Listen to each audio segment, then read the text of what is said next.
Welcome to Betrayed and Broken S. Enjoy watching. We hope you will have fun with us. There's something almost magical about the moment when you first sit on a beautiful horse's back, the steady rhythm of hooves, the gentle sway with every step, and a sense of freedom that's hard to explain. For me, riding wasn't just a hobby or a sport. It became my refuge, a place where the noise in my mind quieted and the weight on my heart lifted. Life wasn't always easy. There were days filled with doubt, pain, and confusion. Times when it felt like the world was closing in and hope was just out of reach. But then there was my beautiful horses, strong, patient, and silent in a way that spoke volumes. This story isn't just about beautiful horses or riding. It's about healing, about how the bond between a person and an animal can change everything when you're lost inside your own thoughts. It's about finding a way to escape the storms of life without running away. About learning to trust again when trust seemed impossible. The journey wasn't simple. It was filled with challenges, moments of fear, and a struggle to keep moving forward. Yet every ride brought me a little closer to peace, sometimes through joy, sometimes through tears. But what happens when that escape starts to feel like the only place you belong, when the lines between healing and hiding blur? My story with my beautiful horses is just beginning. And in the next part, I'll share the moment that changed everything, when riding stopped being just an escape and became a lifeline. Stay with me, because this journey is far from over. Before my beautiful horses came into my life, I felt trapped in a world that didn't understand me. The weight of expectations, the noise of constant worries, and the loneliness that settled deep inside made every day a struggle. I was searching for something, anything, that could help me breathe again. Friends tried to help, but sometimes words just weren't enough. I needed a connection that went beyond talking, something real and grounding. That's when I found him. He wasn't a flashy, beautiful horses, nor was he perfect. He was quiet and calm, with eyes that seemed to hold stories of their own. When I first met him, there was no instant magic, no sudden spark, just a slow, gentle pull that grew stronger with every visit. Learning to ride him wasn't easy. There were moments when I doubted myself, when I feared I wasn't strong enough to keep going, but his steady presence gave me a reason to try again. Every ride was a chance to escape the chaos inside my head. Out on the open trail, the world shrank down to just the three of us, the sound of the wind, the rhythm of his steps, and the steady beat of my own heart slowing down. It was the only place where I felt truly free and alive, but freedom didn't come without its own kind of challenge. Trusting him, trusting myself. It was all part of a delicate dance. One wrong move, one moment of hesitation, and everything could fall apart. As I got stronger, I started to understand something important. This wasn't just about running away from my problems. It was about facing them with the help of a friend who didn't judge or ask for explanations. But even as riding became my escape, there was a part of me that worried what would happen if I lost this safe space. If the world caught up to me again, that fear lingered like a shadow, never far behind. And then something happened, something that shook everything I thought I knew. It wasn't a big event, not at first, just a quiet moment that hinted at bigger changes to come. But I could feel it. Something was shifting, and my escape was about to be tested in ways I never imagined. The next part of my story isn't just about riding anymore. It's about what happens when the place you run just starts to feel uncertain, and the lines between healing and hiding start to blur even more. Just as I started to feel like writing was truly becoming my sanctuary, life outside the stables began to pull me back in harder than ever. The pressures I thought I had escaped, school, family struggles, and my own fears weren't waiting quietly in the background. They crept in like unwelcome guests, threatening to take away the peace I had found on beautiful Horseback. Times it felt like I was living three different worlds. One filled with a calm, steady companionship of my beautiful horses, and the other bursting with uncertainty and expectations I wasn't sure I could meet. One of the hardest parts was keeping that balance. I wanted to be present in both, but the tension between them kept growing. My family didn't always understand why I needed to spend so much time writing.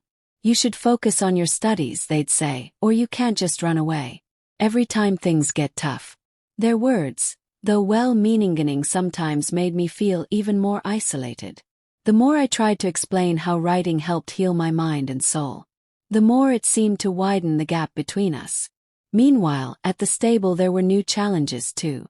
My beautiful horses, who had been so steady and patient, started acting restless. Sometimes he would shy away suddenly or refuse to move forward, and I couldn't understand why. It was like he was sensing something. Maybe the tension I was carrying, or something else I couldn't see yet. That unease between us made every ride unpredictable, and I started to wonder if the escape I relied on was slipping through my fingers. A new rider arrived at the stable around this time, someone confident and skilled, who quickly caught the attention of the trainer and other riders. At first I felt a spark of jealousy mixed with admiration. Could this newcomer somehow disrupt the quiet world I had built with my beautiful horses? Or maybe, just maybe, they could offer a new perspective, one that might help me face the struggles I'd been avoiding. But the deeper I got into writing and this strange new connection, the more I realized my journey wasn't just about finding peace anymore. It was about confronting the fears I'd been running from, the tensions between hope and doubt, and the fragile line between escape and reality. What would happen if the one place that helped me heal turned into the very thing that challenged me the most? That question hung heavy in the air, and I wasn't ready to answer it yet. Days turned into weeks, and the tension I felt kept growing, both inside me and between me and my beautiful horses. His restless behavior wasn't getting any better. Sometimes when I tried to calm him down, he tenses up his ears, pinned back like he was warning me of something I couldn't quite understand. I wondered if he was picking up on my own fears, or if there was something else in the air that I was missing. Riding, which used to feel like a safe escape, was starting to feel unpredictable, even dangerous. Every time I climbed onto his back, my heart would race, not with peace, but with worry. At the same time, the newcomer at the stable was becoming harder to ignore. Their skill and confidence were undeniable, and they seemed to have an easy way with beautiful horses that I still struggled to find. Sometimes I caught myself watching them from a distance, torn between wanting to learn and feeling like an outsider. The trainer had started pairing them with beautiful horses that were stronger and faster, while I was left trying to work through the growing tension with my own. It felt like I was losing my place in the one world that truly mattered to me. Back home, the pressure didn't ease up either. Family arguments became more frequent and the distance between us grew. I felt like I was being pulled in every direction, expected to succeed in school, deal with personal struggles, and somehow keep up with the demands of writing. It was overwhelming. The very thing that was supposed to heal me now felt like another weight on my shoulders. One evening, after a particularly rough day, I took my beautiful horses out for a ride alone. The sky was darkening, the wind picking up just enough to make the trees whisper. As we moved deeper into the woods, the tension between us hit its peak. He suddenly bolted, his hooves pounding against the ground, wild and unrestrained. I clung on, heart pounding, unsure if I could hold on or where we were headed. In that moment, everything I had been holding inside, fear, doubt, hope, and the desperate need for escape, came crashing together.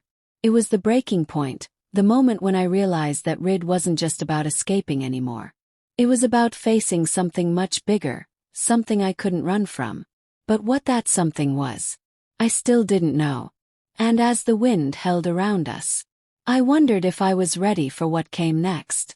As the night wrapped around us, cold and unyielding, my beautiful horses finally slowed, his breath heavy in the crisp air. I let out a shaky breath, gripping the reins tightly. But even as he calmed, I could feel the tension still pulsing between us. An unspoken question hanging in the darkness. What had made him bolt like that? Was it me? Was it something else lurking beyond the trees?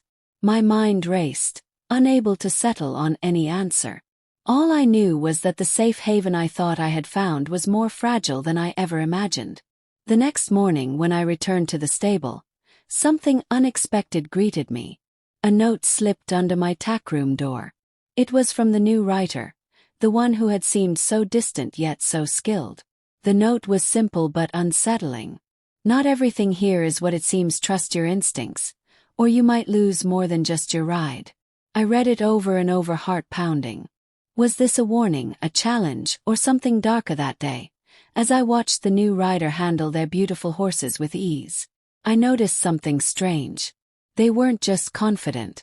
They seemed to know things about the stable, about the beautiful horses, even about me that they shouldn't. There was a look in their eyes, sharp and calculating, and a presence that made me feel like an intruder in my own world. I tried to brush it off, telling myself that I was just on edge, but the feeling stuck with me like a shadow that refused to fade. At the same time, my own beautiful horse's behavior became more unpredictable. He would sometimes freeze staring at empty spaces, as if seeing ghosts. I found small cuts on his legs that no one could explain, and once I even caught him trembling uncontrollably. The stable staff shrugged it off as stress or old age. But I knew something was wrong. The bond we had built, the healing connection that once soothed my mind and soul, was being tested in ways I couldn't understand. Behind the scenes, tensions at home were rising too. My family's impatience grew sharper, their words more biting. They didn't see how much I was struggling, how much I needed this escape. Instead, they pushed me harder, wanting results, wanting me to grow up and stop wasting time. The more pressure I felt, the harder it was to hold on to the peace I found on beautiful Horseback. The three worlds I lived in seemed to be colliding, each one pulling me apart.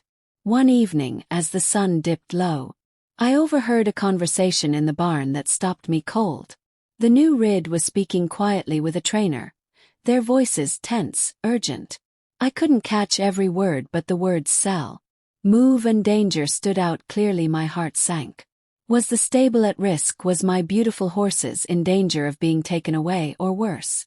That night, as I sat alone in the quiet stable, I realized that the escape I had found was no longer just about healing. It was about fighting for something I couldn't afford to lose. The calm I once felt was replaced by a storm of uncertainty and fear. And just as I thought I might finally find answers, the walls around me seemed to close and tighter. What was really going on at the stable? And how far was I willing to go to protect the one place that had saved me? The answers were out there, but they weren't coming easy. In the days that followed, I knew I couldn't ignore the uneasy feeling any longer. I had to confront the questions swirling in my mind about my beautiful horses, the new rider, and what was really happening at the stable. Slowly, piece by piece, the truth began to unfold. The stable was indeed facing challenges, financial struggles that threatened its future, and plans by the owners to sell offers to keep things afloat. That note from the new writer wasn't just a warning. It was a call for help, a sign that things were not as peaceful as they seemed. But more than that, I realized the real battle was inside me. Writing had been my escape, my healing, but it also taught me something much deeper.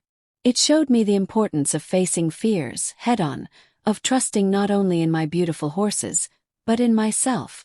The bond we shared had grown stronger through the struggles, and even when he seemed restless or scared, I learned to read the silent language between us, the small signs, the gentle shifts in energy that spoke louder than words. The new writer and I eventually found common ground. We weren't rivals but allies, each carrying our own stories of struggle and hope. Together we worked with the trainer and the stable staff to find ways to keep the stable alive, pooling our strength and determination. It wasn't easy, and there were moments when the future still felt uncertain. But in that uncertainty I found resilience. I didn't know I had at home. Three things began to shift. My family started to see how much writing meant to me, not just as a hobby, but as a lifeline. Conversations became less about pressure and more about understanding. It wasn't a sudden change, but a slow, steady opening that gave me space to heal. Looking back, I understand now that my beautiful horses, my escape was never just about running away. It was about finding a path through pain and uncertainty, about the quiet strength that comes from connection and trust. Writing healed not only my mind but my soul, and in that healing I found the courage to face life's storms. The journey wasn't perfect, and it never will be. But every ride, every challenge, every moment of doubt and hope is part of the story, and that story is still unfolding.